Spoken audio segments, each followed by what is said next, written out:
ലക്ഷങ്ങൾ മുടക്കി നിർമ്മിച്ച പത്തനംതിട്ട നാരങ്ങാനം സർക്കാർ സ്കൂൾ ഓഡിറ്റോറിയം കാടുകയറി നശിക്കുന്നു. സമീപ പ്രദേശം പഞ്ചായത്ത് മാലിന്യ സംഭരണ കേന്ദ്രമാക്കിയെന്നും നാട്ടുകാർ. അനാസ്ഥയ്ക്കെതിരെ പ്രതിഷേധം തുടങ്ങാനാണ് തീരുമാനം.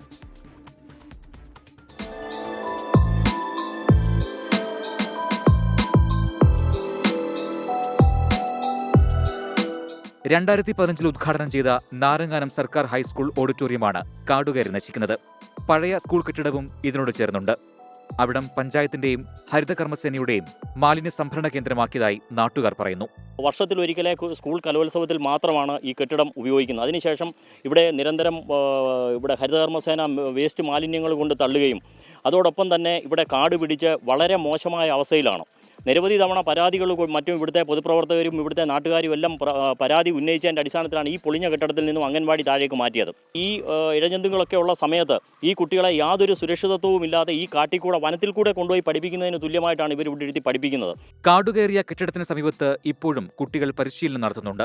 മാലിന്യ നിക്ഷേപം ഇഴജന്തുക്കളുടെ സാന്നിധ്യത്തിന് കാരണമാകുമെന്ന് പ്രദേശവാസികൾ പറയുന്നു. പഞ്ചായത്ത് അധികൃതർ ഈ വേസ്റ്റ് തള്ളാനുള്ള സ്ഥലമായി സ്കൂൾ മാറ്റിയിരിക്കുകയാണ്. ഈ മഴയത്ത് കിടക്കുന്നുണ്ടല്ലേ, ഈ മഴയത്ത് കിടക്കുന്ന ഇഴജന്തുക്കൾ അതിനകത്ത് മൊത്തം. സർക്കാർ ഇതിനുള്ള നടപടി സ്വീകരിക്കണമെന്നാണ് ഞങ്ങൾക്ക് പറയാനുള്ളത്. ലക്ഷങ്ങൾ മുടക്കിയ കെട്ടിടം ഫലപ്രദമായി ഉപയോഗിക്കണം. പ്രദേശത്തെ ഹരിതകർമ്മസേനയുടെ മാലിന്യ സംഭരണ കേന്ദ്രം എത്രയും വേഗം മാറ്റണം. ആവശ്യങ്ങൾ അംഗീകരിച്ചില്ലെങ്കിൽ പ്രതിഷേധ പരിപാടിയിലേക്ക് കടക്കാനാണ് നാട്ടുകാരുടെ തീരുമാനം. 24 പത്തനംതിട്ട.